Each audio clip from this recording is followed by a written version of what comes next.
नमस्कार, मैं सुनीता कथा मंथन में आप सबका स्वागत करती हूँ। कथा मंथन में आज सुनिए प्रथम प्रतिश्रुति का 26वां अध्याय। लेखिका आशापूर्णा देवी। अभी तक हमने पढ़ा कि सत्य ससुराल आती है, किंतु प्रसव के समय उसका बच्चा मर जाता है, जिस कारण से उसकी सास उसको फिर से थोड़े दिन आराम करने के बाद बुला लेती है। उसके बाद नेड़ू भी गायब हो जाता है और इस प्रकार रामकली के भाग्य में और भी मार लिखी थी। इसलिए अब आगे कहते हैं, उस्ताद की मार अंत में और भाग्य के नाम के व्यक्ति जैसा उस्ताद और कौन है। सो रात खत्म होते समय जोत अंधेरे में रामकली अपनी सबसे बड़ी मार दिखावे। कहते हैं, उस्ताद की मार अंत में और भाग्य नाम के व्यक्ति जैसा उस्ताद और कौन है। सो रात खत्म होते समय के जोत अंधेरे में वह अपनी सबसे बड़ी मार ही दिखा गया। कुछ ही घंटों में के कैदस्त में भुवनेश्वरी सिधार गई। रामकली की जो दवा बोलती थी, उसका महामात्य खत्म हो गया। खत्म ही होता, नियति को कौन रोक सकता है, परंतु कोशिश करने का भी अवसर कहाँ मिला उन्हें। अवसर मिलता तो अफसोस कम होता, लेकिन संकोची भुवनेश्वरी, निर्बोध भुवनेश्वरी ने उस कोशिश का मौका ही नहीं दिया। आधी रात को बिस्तर से उठकर जो घाट गई सो उठकर ही नहीं आई। किसी को जताया नहीं, शायद कह ही नहीं सकी।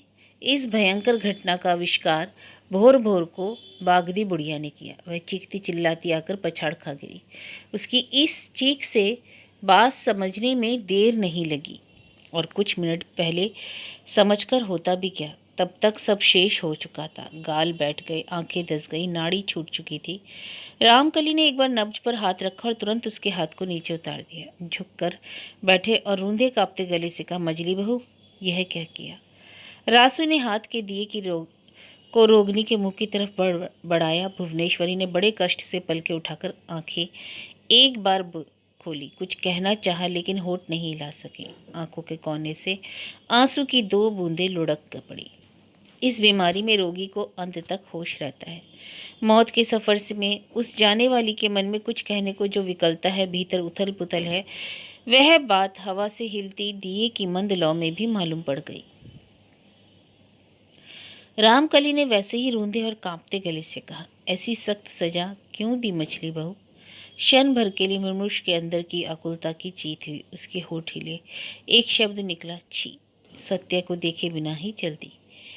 वह लकड़ी सी हुई आती देह बिजली की चोट खाई जैसे हिल उठी। गड्ढों में धसी आंखों से छलक कर पानी बह गया। हवा के झटके से रासू के हाथ का दिया बुझ गया। रात में स्वस्थ भुवनेश्वरी ने घर के कामकाज किए, कल के लिए सब कर कराकर सोने गई, पर सवेरे का मुंह नहीं देख सकी। रासू स्त्री के हाथ करके रो पड़ा। जो जहाँ थे सभी रो पड़े। मोक्षिता का चित्कार सुबह की स्निग्ध पवित्रता को चिढ़ता हुआ मानो धिक्कार उठा। कुंज जेठ था, ज़्यादा करीब नहीं आ सकते थे। दूर ही बैठकर छाती पीटते हुए बोल उठे, जिंदगी भर कितनों को तो तुमने बचाया रामकली। सोने की प्रतिमा सी इस घर की लक्ष्मी को नहीं बचा सके, हार गए। रामकली ने उस हाहाकार की ओर एक बार ताका। बोले, लड़ने का मौका कहाँ मिला। अजात शत्रु भुवनेश्वरी मरने के समय अपने परम देवता से मानो एक दुश्मनी कर गई। मजले बाबू ने टूटे गले से मंत्रोच्चार की तरह कहा, नारायण नारायण, अंत में नारायण। रामकली, आत्मा अभी यही है, नारायण का नाम लो। आप लोग ले, कहकर रामकली उठ खड़े हुए। ऐसी आकस्मिक मृत्यु में घर के आसपास के लोगों से ही भेंट नहीं होती है, तो दूसरे गांव के। माँ की ऐसी मौत सत्यवती कैसे देखती, लेकिन उसका श्राद्ध भी वह नहीं देख सकी। हाँ, भुवनेश्वरी का श्राद्ध अच्छी तरह से ही हुआ। घर में और भी 5 बड़ी बूढ़ियाँ हैं, इसलिए किसी को उसका उचित पावना नहीं मिलेगा। रामकली को इस नीति पर विश्वास नहीं। आयोजन देखकर मोक्षिता ने कहा, हमारी बात छोड़ भी दो, पर तुम्हारे चाचा अभी जिंदा हैं, उनके सामने कम उम्र की बहू के श्राद्ध में इतना लाभ का क्या अच्छा काम हो रहा है। फूफा की और बिना ताके रामकली ने जवाब दिया, तुम सबों को ही क्यों? मैं किसी की बात नहीं छोड़ रहा हूँ, मैं जो नियम है वही कर रहा हूँ। मोक्षदा ने ईर्ष्या कातर निश्वास छोड़कर कहा, 5-5 बुढ़ियों की नज़र के सामने उम्र की उतनी छोटी बहू का समारोह के साथ श्राद्ध करना ही नियम है? रामकली ने वैसे ही मुंह फेर कर कहा, आत्मा की उम्र नहीं होती, लेकिन आंखों देखकर सहा जो नहीं जाता। रामकली ने धीमे से कहा, संसार में बहुत कुछ सह लेना पड़ता है, इस पर नाहक चर्चा करने का लाभ? मोक्षदा चुप हो गई। बात तो सच्ची है, छोटे की मौत ही जब सह ली जाती है, उसकी उस प्रिय परिचित मूर्ति को आग में फूंक कर चिता बुझाकर आते ही जब खाया जा सकता है, सोचा जा सकता है, तो किस मुंह से यह कहा जाए कि उसके पारलौकिक काम को देखने की क्षमता नहीं? लेकिन माँ के श्राद्ध को देखने की क्षमता छोटी सत्यवती को ना होगी, इसलिए क्या उसे लाया नहीं गया? नहीं, उसका आना ही संभव नहीं हुआ। उसने जब माँ मरने का समाचार सुना, वह 2 दिन से सौर घर में थी। जिस दिन भुवनेश्वरी का देहवासन हुआ, ठीक उसी दिन सत्यवती की दूसरी संतान पैदा हुई, बेटा। 2 परिवार के 2 जने कुटुंब घर से, एक जन्म का समाचार लेकर और दूसरा मरण का। सत्य इस बार प्रसव के लिए मायके नहीं आई। उसके पिता इतने बड़े चिकित्सक हैं, ते वही इसकी वजह थी, और वजह भी निरी स्त्रियों वाली। ऐसे मौक़ों पर स्त्रियों की प्रथा और कुसंस्कार की ही जीत होती है। सत्य की बाबत भी इसका अन्यथा न हुआ। चूंकि पहली बार मैके में ऐसी दुर्घटना हो गई, इसलिए इस बार दोनों ओर से ही यह तय हुआ कि अब की उसकी ससुराल में ही बच्चा हो, सो सत्य वहीं रही। ठीक ही है। गोद में लड़का आया। एलोकेशी ने बड़ी खुशी से आदमी के मार्फत खबर भेजी। आदमी को कह दिया, देख, इस शुभ संवाद की बख्शीश में पीतल की थाली कटोरा मत लेना, कहना घड़ा कहाँ है। लेकिन न थाली कटोरे की बात रही, न घड़े की। आदमी जो पहुंचा तो देखा यहाँ ऐसी मुसीबत आन पड़ी है। इधर सत्यवती पुलक आनंद आशा गर्व लिए उस आदमी के लौटने का इंतजार कर रही थी, लेकिन उसके पहले ही उधर का आदमी आप पहुंचा। जच्चा घर के दरवाजे पर खड़ी होकर एलोकेशी ने कोमल स्वर से कहा, बहू, जच्चा घर में रोना नहीं चाहिए। रोने से बच्चे का अमंगल का डर रहता है, नाड़ी का दोष हो सकता है, सो तुम्हें सावधान करके कहूँ।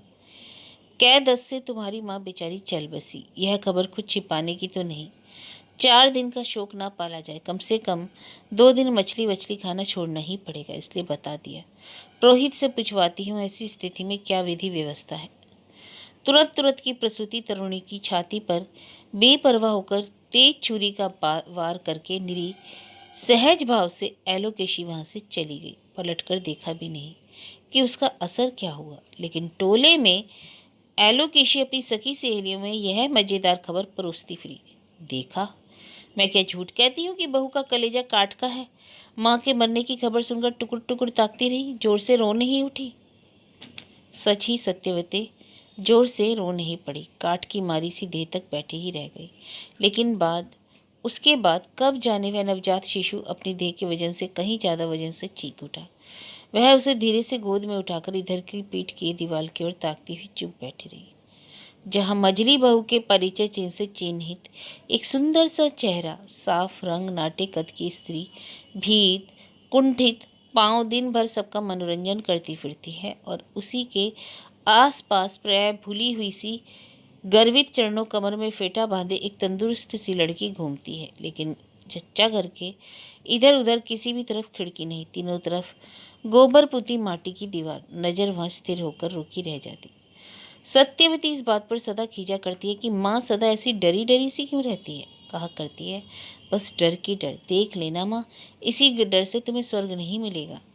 तो क्या सत्यवती की माँ को स्वर्ग नहीं मिला? फिर क्यों सत्यवती का प्राण स्वर्ग नाम के उस अदृश्य लोक के लिए असीम शून्यता से हाहाकार करता फिरा? माँ नहीं रही, माँ को अब नहीं देख पाऊंगी। सत्य यह नहीं सोच पा रही है कि सिर्फ यही लग रहा है कि वह सदा की ममतामयी जैसे भयंकर एक निष्ठुर खेल में माती एक ही दौड़ में जाने दूर दरांतर के किस लोक में पहुंचकर सत्य को चिढ़ाकर हंस रही है। कहती है, क्यों री, रात दिन तो अपने खेल में भूली रहती थी। माँ नाम की कोई है, उसकी ओर कभी ताक कर भी देखा नहीं।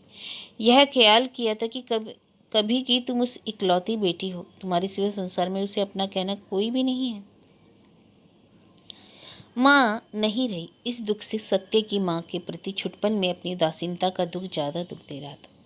माँ का उसने अच्छी तरह से ख्याल क्यों नहीं रखा? कभी उसकी गोद में 2 घड़ी स्थिर होकर बैठी क्यों नहीं? रात में और लड़कियों के साथ दादी के घर में सोने के बदले माँ की छाती से लगकर क्यों नहीं सोई? अक्सर तो वह संकोची महिला अपने भीरू भीरू मुखड़े को हंसी से खिलाकर चुपचाप अनुरोध करती थी, आ मेरे साथ इस कमरे में सोना, कहानी सुनाऊंगी। मगर जिससे वह अनुरोध वह कभी भी उसकी मर्यादा नहीं रखती। लापरवाही से कहती हूँ, बड़ी तो कहानी जानती हो तुम। उस कमरे में हम सभी सखी सहेलियां हैं, उन्हें छोड़कर तुम्हारे साथ सोने आऊं? खूब।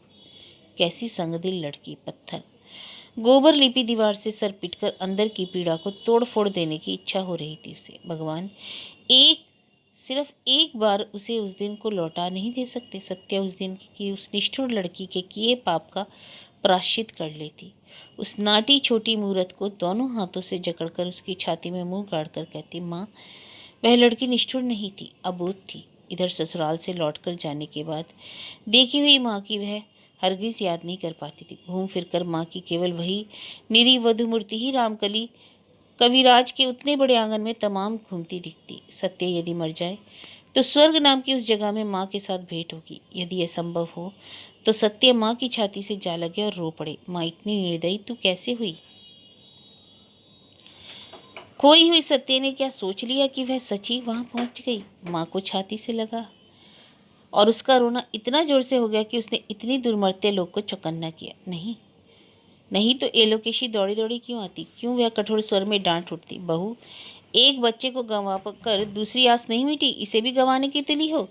जच्चा घर में बच्चे को गोदी लिए लिए ऐसा रोना? धन्य हो तुम्हारे जी को। मैं पूछती हूँ, माँ बाप किसके कै दिन रहते हैं? सब दिन। फिर भी गनीमत कहो कि विधाता ने ख्याल किया, बाप नहीं गया, माँ गई। मांग से सिंदूर लिए सदा सुहागन सी चली गई। खुश हो, सो नहीं फुक्का फाड़ कर रो रही है। ज्यादा दिन जीने से दुर्भोग के सिवा नसीब क्या होता है? सुन लो, यदि बच्चे पर आंसू गिरा तो दुर्गत को छोड़ूंगी तुम्हारी। माँ माँ करके तुम्हारा यह रोना निकाल दूंगी। बच्चे पर आंसू। सत्य ने आंचल से पहुंचकर आंखों को सुखा लिया। डरते हुए ताक कर देखा, बच्चे पर कहीं आंसू की बूंद तो नहीं गिरी। यह सत्य सिहर उठी। हे भगवान, दया करो, ऐसी गलती फिर कभी नहीं करूंगी। कल्पित आंसू की बूंद को आंचल से पहुंचकर बच्चे को उसने अपनी छाती से लगा लिया, जकड़ लिया। मौत की तरफ से आंखें मूंद कर वह जीवन के आमने सामने बैठ गई। कहावत है, भाग्यवान का बोझा भगवान ढोते हैं।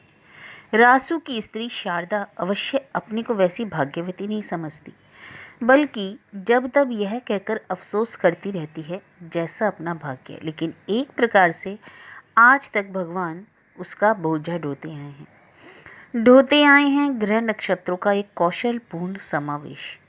नहीं तो पाट महल के लक्ष्मीकांत जी की पोती अभी तक पाट महल में ही नहीं पड़ी रहती, लेकिन शारदा को नी सयतन राज्य भोग का सुयोग देकर वह पड़ी है। लक्ष्मीकांत नहीं रहे, लेकिन उनके बेटे श्यामाकांत ने ठाट बाट बरकरार रखा है। सभी शास्त्रीय आचार आचरण मानकर चलते हैं, हिलने डोलने में भी पतरा पलटते हैं और ग्रह का फेर आदि मामलों में काशी से पढ़कर आए हुए ज्योतिषाचार्य जी की राय लिया करते हैं। उन्हीं ज्योतिषी जी ने पटली को जन्म पत्री देखकर ससुराल जाने में खास विधि निर्देश बताया था। 18 साल की उम्र से पहले उसका पति के पास जाना खतरे से खाली नहीं। उस समय तक उसके पति सुख में राहु का कटाक्ष है। ज्योतिषी जी की इस बात से किसी को आश्चर्य नहीं हुआ, बल्कि ऐसा न होने से ही लोगों को आश्चर्य होता, क्योंकि पति सुख स्थान में राहु की दृष्टि की बात ज्योतिषी क्यों कहनी पड़ेगी? इसका पता तो उसे ब्याह के दिन से ही चल चुका है। वह तो कहिए कि उसके बाप के पुण्य का जोर था कि रामकली की उसके दूल्हे की सूझ गई थी, नहीं तो ब्याह की ही रात उसे मांग का सिंदूर धोना पड़ता, या फिर उसे आधी विधवा की जिंदगी बितानी पड़ती। रामकली ऐन मौके पर भगवान बनकर आ पहुंचे और उन्होंने उस मुसीबत से बचा लिया, लेकिन भाग्य के लिखे को कौन मिटाए? ग्रह नक्षत्र ने उसे सचेत किया, पटली खबरदार, स्वामी की तरफ मत देख, कम से कम 18 साल की उम्र तक तो नहीं। लक्ष्मीकांत की श्राद्ध में सामाजिक नियम अनुसार जमाई को न्योता दिया गया था, लेकिन कड़ी निगाह रखी गई थी कि उन दोनों की भेंट ना हो। भाग्य के फिर से जमाई का आना ही ना हो सका। पेचिश हो गई। कौन जाने वह 2 सिर कच्चा दूध पी लेने का नतीजा था या नहीं। खैर, श्यामाकांत ने पटली के ससुर का इस ग्रह दशा की बात बता दी थी, इसलिए इतने दिनों तक विदाई का प्रस्ताव नहीं आया। दीना तारणी के श्राद्ध का उतना बड़ा आयोजन किया गया, उसमें भी उसका ससुराल जाना न हो सका। एक घाट के लिए सभी सगे संबंधी जो जहाँ थे आए। सत्य, पुन्नू, कुंज की ससुराल बसने वाली 5-5 बेटियां, शिव जया की धोत्रियां, कोई बाकी नहीं रही। रह गई एक यही पटली, जो कि प्रधानों में भी प्रधान थी। लेकिन अब समय आ गया। पटली ने 18वें साल में पैर रखा। कुंज की स्त्री अभया नई बहू को लाने के लिए हड़बड़ा उठी। मुंह से बेशक यह कह रही थी कि अब विदा न कराने से अच्छा लगता है भला, लेकिन उनका भीतरी मतलब इससे गंभीर था। वह था बड़की के घमंड को चूर करना। शारदा को जितना अहंकार है उतना ही तेज। दिन दिन मानो वह बढ़ता ही जा रहा है। पता नहीं कैसे भुवनेश्वरी की सूनी जगह धीरे धीरे कैसे तो शारदा के दखल में आ गई है। भुवनेश्वरी जैसा ही शारदा के बिना कोई काम नहीं चलता। भुवनेश्वरी वाली नम्र नीरवता शारदा में नहीं है। वह जितनी चौकस है उतनी ही प्रखर, अपनी सास के भी कान काटना चाहती है। दीन तारणी के मर जाने से घरनी की जो जगह अभया को मिलनी चाहिए थी, वह मानो अभया को नहीं मिली। रसोई की नौकरी से ज़्यादा कुछ अभया को नहीं मिला, बल्कि वही और भी टेढ़ा हो गया। इसलिए कि काशीश्वरी तो रही नहीं। गिरकर हाथ टूट जाने की वजह से मोक्षदा भी कमजोर सी पड़ गई। इसलिए अभया को तुरंत नहाकर उन लोगों के कमरे में भी कुछ कुछ कराना पड़ता, जैसे मसाला पीसना, पानी देना। गिरे हुए लाचार हाथी की तरह मोक्षदा सदा की उस अछूत हाथ का पानी लेती है। इस तरह देर तक सारी घर गृहस्थी शारदा के ही हाथों में रहती है। साथ ही में शिवजाएं रहती हैं और भी नातेदारिनें रहती हैं, लेकिन गजब, सब जैसे दूध आम की तरह घुल मिल गई हैं। अभया रूपी गुठली की जगह घूरा रह गई है। कम से कम अभया का तो यही ख्याल है। बहू का यह रौब, यह दबदबा अभया अब सह नहीं पा रही है। बहू को सबक सिखाने का जी चाह रहा है। वह हथियार भी अब उनके हाथ आ गया है। श्यामाकांत ने खबर दी है, पटली ने 18वें वर्ष में पैर रखा है। सुनकर अभया के कलेजे का जोर बढ़ा। सौत को लाकर सीने पर सवार करा देने से स्त्री जैसे दुरुस्त हो जाती है, वैसी और किस चीज से होती है। उधर पाट महल में जोर शोर से तैयारी हो गई। ग्रह का फेर हो गया। अब बेटी ससुराल बसेगी। पटली की माँ भरपूर सामान देना चाह रही है। वह सामान सहेज रही है और उठते बैठते बेटी के उपदेश दे रही है कि वह कैसे ससुराल में बहुतों में से एक बन सकेगी। बड़ी बुद्धू है पटली। उसकी माँ बिहुला को इसलिए चिंता है, लेकिन दूसरी तरफ से बहुत बड़ा भरोसा है। एक तो बेटी की उड़ती उम्र, फिर मैके में निश्चिंत सुख से खूब तंदुरुस्त हो गई, और रूप तो बचपन से ही गजब का है। घर पर सभी उसी के रूप के लिए ही सुनाया करती। कहती बहुत खूबसूरत बला को पति नहीं नसीब होता। पटली, तूने शास्त्र की इस बात को नए सिरे से साबित कर दिया। इससे तो हमारी काली कलूटी और चिपटी नाक वाली लड़कियां ही अच्छी हैं। तेरी हमजोलियां 3-3, 4-4 बच्चों की माँ बन चुकी हैं। डरा भी रही हैं वे लोग। कहती हैं अब 100 था पाने दे तो समझी। अब तक वह अकेली राज करती आई है। तुम बिटिया के गले और कमर में तावीज बांध दो। पटली की माँ, किसके मन में क्या है क्या पता। बेटी को मना कर देना, सौत के हाथ का पान ना खाए, पानी ना पिए। आशा और आशंका, स्वप्न और आतंक दिन बीतते गए। आखिर एक रोज पटली के जीवन का चरम दिन आया। पटली ससुराल गई। घर का थोड़ा बहुत धुंधला धुंधला सा याद है। जिस बड़े आंगन में जाकर खड़ी हुई थी, जिस बड़े दालान में ले जाकर उसे बिठलाया गया था, घाट के जिस किनारे नहलाया गया था, जिस कमरे में 8 दिन वह रही थी, यही सब और कुछ नहीं। उतनी उतनी औरतों में उसकी सौत जो कौन है वह समझ ही नहीं सकी, और समझने की कोशिश भी किसने की। रोते रोते तो आंखें ही सुर्ख हो गई थी। रोना सिर्फ ससुराल आने की वजह से नहीं, खुद को बहुत बड़ा अपराधी मानने की वजह से रुलाई और बढ़ गई। सच, पटली जैसी बदनसीब त्रिभुवन में और कौन है। ब्याह करने के लिए जाता हुआ दूल्हा रास्ते में मरे, यह सब किसने सुना है। और उसके बाद यहाँ बहुबात के दिन जब घर में गम गम कर रहा था, जीती जागती एक बहू खो गई। सुनकर हा हो गई पटली। घाट बाट के मर्द तो सांप काटे या बाघ का शिकार होकर गायब हो सकते हैं, लेकिन औरत, और वह भी बहू, घर के अंदर से कैसे खो जाएगी। भूत को उड़ा लेने के सिवाय और कुछ नहीं कहा जा सकता। इन सारे कारणों की जड़ अपने को मानकर भय और घृणा से जब वह रोकर आकुल हो रही थी, तो सत्य ने उसे आकर दिलासा दिया था। हाँ, एक यही बात याद है उसे। सत्य, आईने सी चमकती 2 बड़ी बड़ी आंखें, उनके पर जुड़ी घनी खाली भौहें अभी भी उसे साफ याद आती हैं। पटली को रोते देख सत्या ने कहा था, अपने को बदनसीब समझकर रो क्यों रही हो? भगवान ने जिसके भाग्य में जो लिखा है वही होगा। फिर अपने को ही सब कुछ का हेतु मानने का क्या हेतु है? तुम नहीं पैदा होती तो दुनिया का कल कब्जा क्या ठप पड़ जाता? हम उम्र चचेरी ननद की बात सुनकर अवाक रह गई थी। वह जिंदगी में उसने ऐसी बातें नहीं सुनी, वह भी उतनी सी लड़की के मुंह से। सभी गुरुजनों की जबान पर एक ही बात थी, जो कुछ बुरा हुआ सब पटली के कारण। हाँ, वह ननद निश्चय ससुराल में है। पटली की तरह गृह दशा में कौन लड़की बाप के घर बैठी रहती है?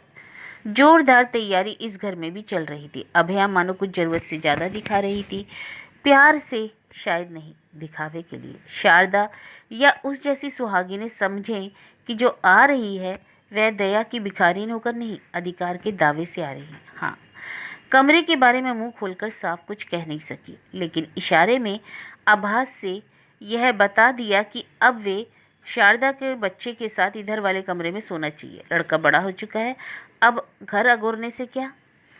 लेकिन शारदा इन इशारों पर ध्यान नहीं देती। बड़े लड़के की तो उसने चाचाओं के जिम्मे कर दिया, अपना इलाका उसने दुरुस्त रखा। बड़ा लड़का बोनू यानी वन बिहारी अपने छोटे चाचा नेड़ू को बहुत प्यारा था, और वह जब से गायब हो गया वह दूसरे चाचाओं के जिम्मे है। दिल रुआ तो वह सबका है, लेकिन अपने बड़े पोते को अभया मानो भली आंखों से नहीं देख सकती। इसलिए नहीं कि वह शारदा के पेट का है, बल्कि इसलिए कि वह माँ से बड़ा हिला है। सो वह जब तब खिसिया उठती है, रात दिन छोटे काका की रट।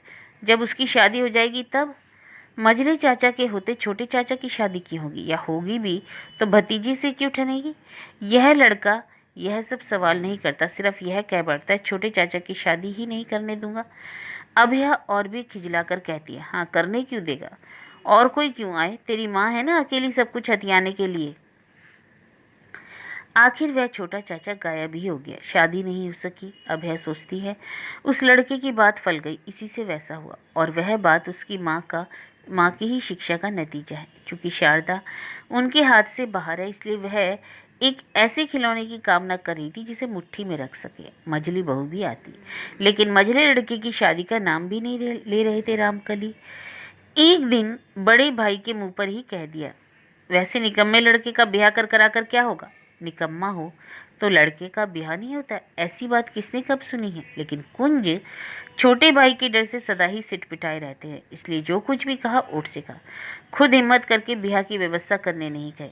खैर, इतने दिनों के बाद एक निरी निज की चीज मिलने की आशा बंधी, लेकिन दुनिया में एक बार की संदेहहीन सुख कहाँ है? बहू की उम्र सुनकर मन में वैसी चैन नहीं। बूढ़ा कौवा पोस मानता है, पका बास क्या नहींगा, लेकिन पटली का क्या बास पका बास है? क्या जाने पटली क्या है।